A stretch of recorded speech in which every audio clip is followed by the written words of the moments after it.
All right, we're back to episode 2 of going from Salesforce beginner to self-sufficient. I don't know. I don't have a super classy name for it. But on this video, I want to actually work through building out the screen flow and actually taking the information that we collect from that screen flow and creating both a lead and an opportunity record. Because again, our customers are going to be going to the website, they're going to fill out this little form, and what's going to happen next is we want to capture their personal information, and we also want to capture the opportunity information so that we can put this customer through the sales process and hopefully gain their business. So let's go ahead and get started. First things first is that we want to come in and click the little plus sign and click on the screen flow.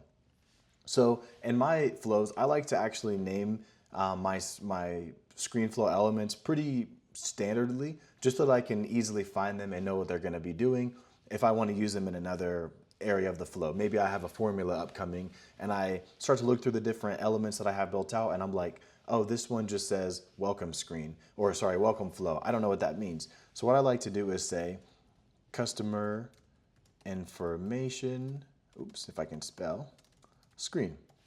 So this tells me that this is the screen that I am gathering customer information from.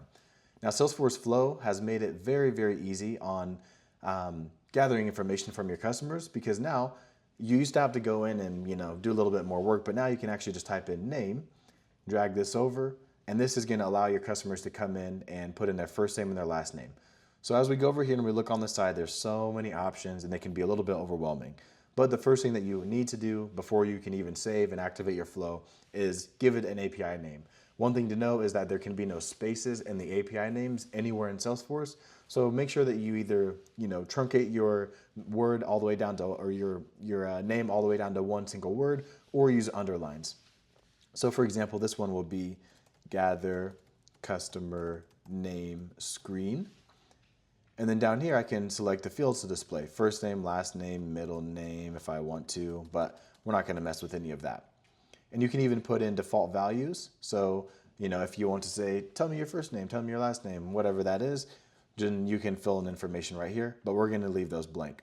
For the label, I want to make it sound a little bit more friendly. So I want to say, what is your name? That way, it's not just name, and then they go and put it in. I just want them to feel a little bit warmer. I don't know, I'm just that guy, I'm like that. And then as you can scroll, you can continue to scroll through, you'll see different options. You can give different salutation options. You can set this to be read only, all kinds of information. But again, for now, we're just gonna do first name, last name, keep things pretty basic. You can even set component visibility to always, or you can set different conditions. So I'll move my little picture over. But say you want the screen flow, or this a certain section of your flow to only show up to certain people, maybe because they're authenticated, or they have some kind of profile, or they have some kind of entitlement on their account. You can do that here. So maybe you have a requirement that says, oh, I only want to show them this information if their last name. So I can come over here and go to my flow. I can go to all of this information. Again, I don't want to spend too much time, because actually, don't listen to that. I went down the wrong rabbit hole, so forgive me. But anyway, I'll just set so I'm going to set and leave my component visibility to always. Now, to continue on, as we gather information about customers, we have some pretty important information that we need to know. Again, first name, last name is important. What else is important? Email, so I'll drag email over. I'll do phone, because I need to know their phone number just in case. I'd like to know their, I'll do date time. So I'll drag over date and time, and I'll even use a long text area box. And I'll explain what I'm going to use all of these for here in a second. And then from there, I have the beginnings of a pretty good screen flow. So I'm gathering customer information, and then I'll even do, what is it? Text. No, I don't want to use that. I want to use text box. There we go. So text. Perfect. So as you go through and start building out flows, you're going to notice, man, my brain starts to kick on and there's different things that I could do, but we want to keep it pretty simple. And I'll even use a little display text up here. So welcome text screen. So in here, I'll just say, hello. Thank you so much for visiting our site. we would love to know more about you and your upcoming event. And I will center this just to make it look a little bit better. And I'll actually delete that hello. It just feels a little robotic. But now, as you can see, you can set different sections on the screen that are uneditable by the customer, but they will be able to see it and read it. So maybe you want to put instructions in for your call center, tell them, hey, right here, you need to put this kind of information in. Or maybe for your customer, you just want them to feel a little bit more welcome by leaving them a welcome screen. So I'll bold this and make the copy a little bit bigger, a little bit smaller. There we go. I want it to be on a single line. But anyway, you have to go through each of these different components and give them API names and set some of the settings for them. So again, I like to name mine pretty uniformly. So I'll just call this one email screen. I'll call this one phone screen.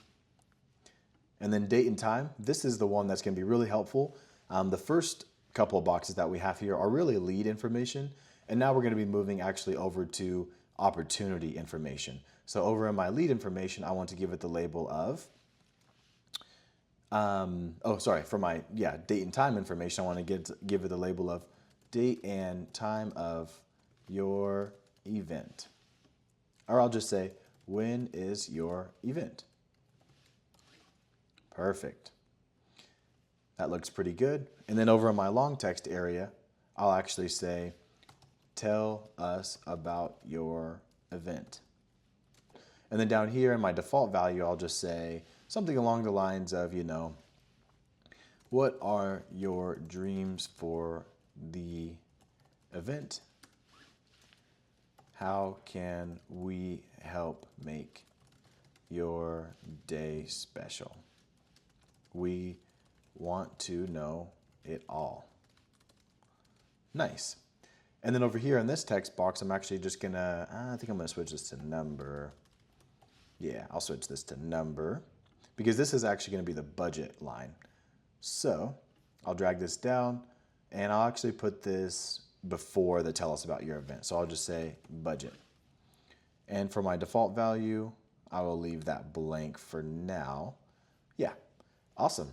So now what we're doing is we have gathered first name, first name, last name, email, phone number, and then information about their event. What is your event, or when is your event? The budget, tell us about your event. And then down here, one of the cool things that you can do is actually configure a header and a footer. So, if you click on the very bottom, you can see these little drop downs for show header or not. I don't want to show my header. And then on my footer, I want to show my footer and I want to hide the pause button though. I want to allow my customers to go back and forth from the screen, but I don't really want them to pause. I would like them to just kind of progress through. But awesome. So now we've got the very beginnings, again, very basic, very bare bones, beginning steps of what it looks like to build out this screen flow. And now what we want to do is actually take the information that we received from the customer, first name, last name, email, phone number, time and date of event, all that stuff, and build out records corresponding to those. So the first thing that we want to do is do a create records element. And then what this is going to be my create lead record. And then I will say I want to create this manually. You can even do it from a flow variable. I find that to be a little bit tedious, to be honest with you. So I like to come in and make sure that I can kind of visually see what object am I working with and what fields am I populating onto that object. So the first object that we're going to be working with is lead, and we'll add a couple fields in here because we'll need a handful. And we'll do first name, we'll do email, and we'll do phone. Perfect. And then now over here in the little value section, this is where I can go look back at my screen and populate information from the customer input into the screen itself. So I'll come over here to my customer information screen and I'll just click on customer information screen and I'll go to what is your name? And for last name, pretty simple. I'll just scroll down to last name and click it. And so now whatever information that they put in their last name, it will actually populate into the last name when we create this lead record. And same with all the rest of the fields too. So I'll come in here, what is your name? I'll go first name here. And then on this one, I'll go customer information screen again, email screen, and then I will put in the value because that is what we're receiving back. And then same with the phone. So I'll go here, I'll go phone screen, and I'll go value. So whatever they put into each of these fields is what's going to actually be populated onto the record itself. So now let me come over here and save my flow. I've started to build out some pretty good things, and I don't want to lose this. I'm going to name my flow lead and optigen flow, or screen generation screen flow. I'll save this. Not the best name, but hey, we're beginners, right? Awesome. And I can even check for matching records, which is super helpful. So I can come over here and say, okay, looking at all these different fields, maybe I want to look at email address. If email address equals the same exact value from my email screen, then I want to say same records, and I have the option of what I want to do. So I can say if a single matching record exists, I want to update the matching or I want to skip the matching. So I probably want to update it. And then if multiple records exist, I probably want to update the most recently modified, or I can skip all matching records. For this use case, I want to just update the most recent and recently modified record, because the way that I have my data schema set up is that when new records come in, should shuffle through, duplication rules, all that kind of stuff should start to fire off. But we're off to the races and things are looking pretty good. So now, just to recap, so far what we have is we've got our screen built out that has some very basic information. We've got our create records element that has some pretty basic information to create a lead record. And then next thing what we want to do is create a opportunity. If I can spell, there we go. I'll do create records, and I'll name this one create opti record. Because as we come in and we gather the lead information, that's really helpful. But what we really want to do is create our opportunity record that will go through the sales process and hopefully become a true sale. So now what I want to do is same thing. I want to create manually, and I'll go from the opportunity object. And for all these different fields, the ones that pop up, I believe are the required fields. So we just want to leave those in here. So for my close date, I'm just going to come in here and I'm going to say, when is your event? Oops, customer information screen. When is your event? For the name, what I actually want to name this is, and then when we get to the part that asks for the name, this can be a little bit more tricky. So without getting too technical, we're just going to come in here, we're going to create a resource, and this is actually going to be a formula resource. Now, we won't get too much into this, but basically you want to build a formula, and honestly, if you start struggling with it, just go to ChatGPT and ask it for help. But I want to name mine new opportunity for, and then I want to get their first name and their last name. So I'll go ahead and go over here and make sure that I have the correct syntax, and everything's looking good so far. So I'll go ahead and click done, and now I have a custom formula that's going to name this opportunity. And then the field for stage, we'll just call this discovery. So that's the basic information, but we gathered a little bit more information actually on the screen flow that we want to display on the opportunity record itself. So number one is going to be event date. I want to use the amount field to put over my budget field. So for the event date, I'm just going to come over here again to my screen. I'll grab my when is your event value. And then for the field for amount, I'm just going to come in again here and just use the budget number. So nice, things are looking really good. Now, in theory, we can test out this flow and see how it goes. So I can just go over here, click debug, and test this thing out. Click run. So I'll just say, I'll use my dog as an example. Howie is his first name, White is his last name, hwhite@sfdemo.com, and then his phone number is 123-456-7891. And then his event is going to be actually on his birthday, which funny enough is on April 20th, which is Easter this year. So we'll click April 20th and say his event is at 4:00 p.m. Oh, I guess it's 2:45 p.m. And his budget is $2,500. So now in here again, we can see tell us about your event. So Howie is saying, I am going to the dog park and want you to record me chasing my ball. Howie, my dog, he absolutely loves. We just went to the dog park actually, and he had the best time. But yeah, so now we can go over here, run this flow, and see if there's anything wrong, see what went right, and continue on. Nice. Looks like the flow completed running, and we can come over here and see the debug details and start to see what kind of information was ran. Any records that were created were committed to the database. So we can actually go in and see how this flow looks.